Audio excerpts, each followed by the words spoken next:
Welcome back, everyone. Today we're going deep into 1 Corinthians chapter 11. Ooh, 1 Corinthians 11. That's a juicy one. It's a really fascinating letter from Paul to the church in Corinth. And Yeah, there's lots to unpack there. it's packed with instructions about how early Christians were supposed to conduct themselves. Mm-hmm. And we're focusing on just two sections. Okay. The guidelines about head coverings during worship, and then this really interesting discussion about the Lord's Supper. It's interesting how those two things get tied together. I know, right? Because you think about them as like practical matters. Right, like how to do church. Yeah, how to run church. But then there are all of these deeper theological questions that Paul's getting at. Yeah, about order and unity. Exactly, within the community. So maybe let's start with those head coverings. Okay, sounds good. Paul tells men to pray and prophesy with their heads uncovered. Right. But women are to have their heads covered. And this has caused so much debate. Oh yeah, over the centuries. To really understand what Paul is getting at, we need to think about the cultural context back then. Yeah, that's always so important. I mean, head coverings were common. Right, but they could mean different things to different people. Exactly. And so Paul connects these head coverings to this idea of headship. Yes, headship. And this word has been interpreted in so many different ways. It's a tricky one. Yeah, some see headship as like authority and leadership. Right. And others understand it more as a source or an origin, where something comes from. Right, like the head of the river. Yeah, exactly. Right. I always get tripped up on headship, to be honest. Yeah, it can be a bit confusing. Could you maybe break it down a little bit more for me? Sure. So Paul says Christ is the head of man, man is the head of woman, Right. and God is the head of Christ. Mm-hmm. Now, some people look at that statement and see a hierarchy. Like men have authority over women. Exactly. And then Christ has authority over men. Mm. But, other people focus on this idea of source or origin. Like in the creation account. Exactly. Where woman was created from man. Right. Okay, so that makes a little bit more sense. Yeah. But how does this idea of headship actually connect to these instructions about head coverings? Well, it's not like Paul explicitly says that head coverings are a symbol of men's authority over women. So then what's he getting at? It seems like he's more focused on maintaining order and distinction during worship. Interesting. Like, this is how we do things. Okay. There's a certain way we conduct ourselves. Got it. And the head coverings are part of that. I see. And then he even throws angels into the mix. Oh, yeah, that part. He mentions angels in connection with head coverings. Mm-hmm. What are they doing in there? Honestly, that is one of the most mysterious parts of this whole passage. Right. And it sparked so many different theories. Yeah. So some people believe that angels were actually present during worship. Okay. And that a woman's uncovered head might be disrespectful to them. Oh, interesting. Like it's distracting. Yeah, almost like you wouldn't wear a hat to meet the queen. Right. It's like a sign of respect. Exactly. So Paul is saying women should cover their heads as a way of showing respect to the angels. That's one interpretation. Okay. Others think the angels thing is more related to broader ideas about spiritual beings and women's hair. Oh, that's interesting. Like there was this idea floating around that spiritual beings were somehow attracted to women's hair. I never heard of that. Yeah, it's a little out there. A little bit. But it was a belief in some circles. Yeah, we don't really know what Paul meant about the angels. Not really. It's one of those mysteries that we might never fully solve. It definitely adds to the intrigue. It does. But maybe we should shift gears for a moment. Okay. Before we get too lost in speculation about angels, All right. let's talk about the Lord's Supper. Okay. Paul seems really concerned about what's happening during this meal in Corinth. Yeah, it sounds pretty chaotic. It does, right. It sounds like the community is having issues with divisions and inequality. Yeah, it doesn't sound very unified. Not at all. Instead Yeah. of coming together, in unity and fellowship, Yeah. they're turning the Lord's Supper into this opportunity for personal indulgence. And it's dividing them. Yeah, and creating social divisions. Oh. Paul points out that some people are bringing their own food. Oh, wow. And so some people are going hungry. And others are getting drunk? Yeah, it's a mess. That sounds like it. And he really calls them out. Yeah. He talks about shaming those who have nothing. Yeah, that's a really powerful statement. It is, and it highlights those social inequalities. Like the wealthy are feasting, Exactly. while the poor left with nothing. Right. It completely contradicts the whole spirit of the Lord's Supper. Yeah, I mean, it's supposed to be about unity Mm-hmm. Shared remembrance. and fellowship. Yeah. And this is the opposite of that. And then, to emphasize how important this is, Yeah. Paul tells the story of Jesus at the Last Supper. Right. He wants to remind them where this all started. Yeah, what it's really all about. Exactly. It's not just a meal. No, it's so much more than that. And Paul describes how Jesus took the bread, Right. gave thanks, Broke it. and then said, This is my body, which is for you. "Do this in remembrance of me." Powerful words. It's not just sharing food. No, it's about establishing a new covenant Yeah, a new way of relating to God. through Christ's sacrifice. And then Paul goes on to warn against participating in the Lord's Supper Oh, yeah. in an unworthy manner. That's a strong warning. Yeah, and he even connects it to consequences like weakness and sickness and even death. I can see why people might find that a bit harsh. It does sound a bit intense, yeah. But if you think about it in context, Yeah. it makes more sense. So what's he saying? When Paul says unworthy manner, Right. he's talking about the stuff he just condemned. Like the divisions and the disregard for the poor? Yeah, all of that. Okay. And the focus on self-indulgence instead of community. So it's not about some abstract idea of worthiness. Right? It's about our actions, Exactly. making sure they align with the true spirit of the Lord's Supper, It's about checking our motivations. and approaching this meal with the right attitude. Yeah, with unity, humility, Yeah. and a genuine remembrance of Christ. Which leads to a really interesting question. What's that? What does it mean to participate worthily today? Ooh, that's a good one. Like, how do we apply Paul's message to our lives now? Yeah, what does that look like in the 21st century? Yeah, what does that look like? Yeah, that's a really good question, actually. It's a big one. Yeah, like Yeah. what does it look like, Yeah.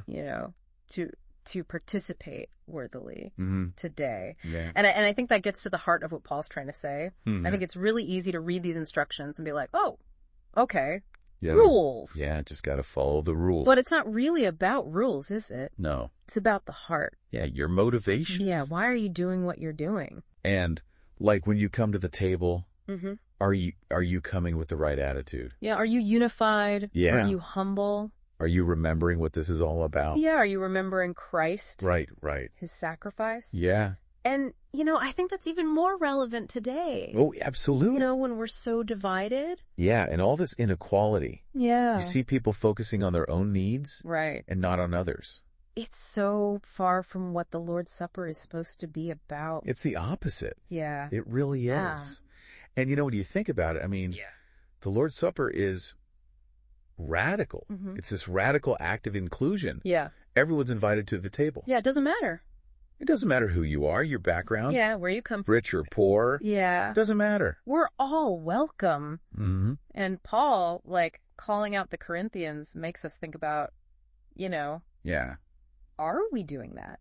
Are we perpetuating these divisions? Yeah. Are we being inclusive? Yeah, how can we create a more just, Mm. equitable environment? Yeah, that's good. Yeah, so I think Even though this was written so long ago, thousands of years ago. it still applies to us. Yeah. Like, are we living out those values? Of unity, Humility. selflessness. Yeah. It's about really examining ourselves. Mm. And, that's what I find so fascinating. Yeah. It's not just about rules. Right. It's about this process of Yeah. self-reflection and transformation. Yeah, and I was thinking about that too, like how these Yeah. themes of unity and order Yeah. connect to the head covering discussion. Yeah, they're connected. They both seem to be about maintaining order and distinction You're right. during worship, That's a really good point. It's like they seem so different. Yeah. Head coverings and the Lord's Supper. Right. But they're both about order. Yeah. And unity. The respect. Right. In the community. Exactly. And so even if the head coverings themselves don't really apply today. Right, like who wears head coverings today? Yeah, not many people. The principle still matters. Yeah. Respect. Yeah. Consideration for others. Consideration. Yeah. It's about how we act. Yeah, whether it's what we wear or how we participate or how we interact. It's all about respect for God. Yeah. And for each other. And a desire for unity. Yeah, for sure. That's a good takeaway, I think. It is. It's a good one. It's so easy to get lost. Yeah. In the rules and regulations. The details. Yeah, the details. But what matters is the heart. Yeah. Like, is your heart aligned with Christ's teachings? And it's like, Paul's really trying to get that across. He is. In this whole letter. He is. It's not about outward appearances. Right. It's not about checking boxes. Yeah. It's about what's going on inside. Yeah, about that inward transformation. Yeah, becoming more like Christ. Yeah. You know, one thing that really strikes me about the Lord's Supper is that word remembrance. Yeah, do this in remembrance of me. Powerful, right? It is. It's a powerful statement. Yeah, it's a call to action. Yeah. To remember what Christ did for us. To honor his sacrifice. Yeah, and that shapes us.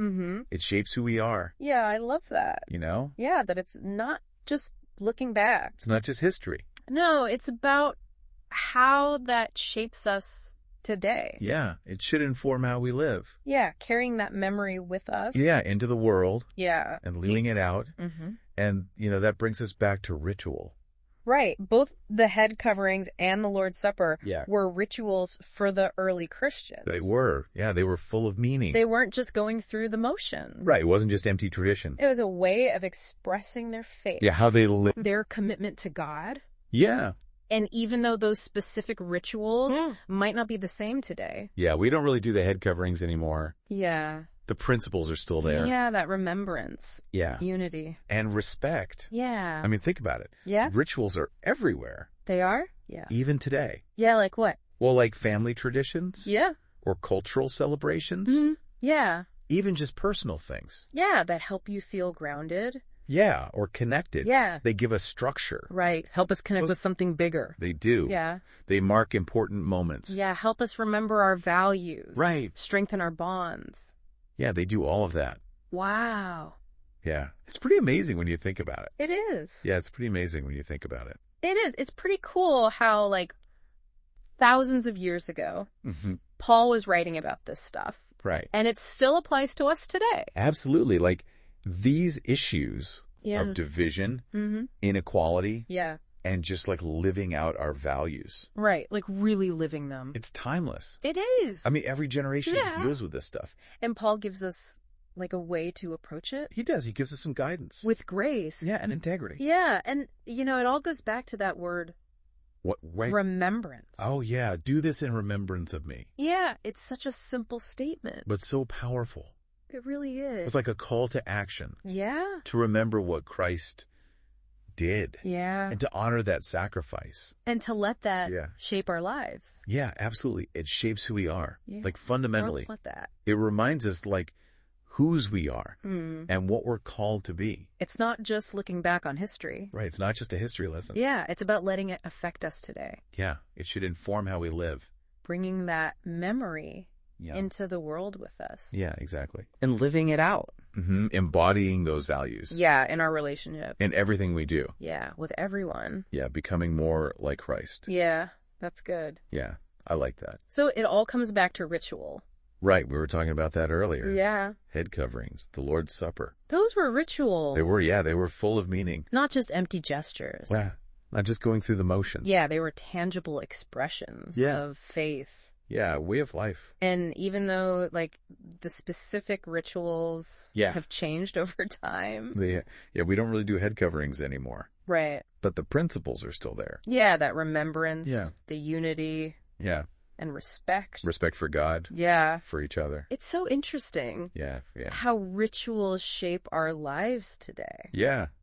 They really do, even if we don't realize it. Yeah, even outside of religion. Oh, yeah, absolutely. Like, think about family traditions, holidays, even little things that we do every day. That help us feel grounded. Yeah, give us structure. Connect us to something bigger. Yeah, it's like they help us make sense of the world. They do. And connect with each other. Yeah, it's amazing. It is. And I think that's a good place to leave it. Yeah, I think so too. You know, we've covered a lot. We have, about head coverings. Yeah, and the Lord's Supper. And what it means to participate worthily. Yeah. So much to think about. There is. So, to our listeners, what are you taking away from this? Yeah. What stood out to you? What are you still pondering? Yeah, what are you still thinking about? Thanks for joining us. Yeah. Thanks for being here. On this deep dive into 1 Corinthians 11. Yeah. Always a pleasure. We've unpacked some complex ideas. We have. Explored some challenging passages. For sure. And hopefully sparked some deeper thinking. About how to live out our values. Absolutely. In the world today. Yeah. In our lives. So until next time. Yeah. Keep diving deep. Keep questioning. And keep questioning.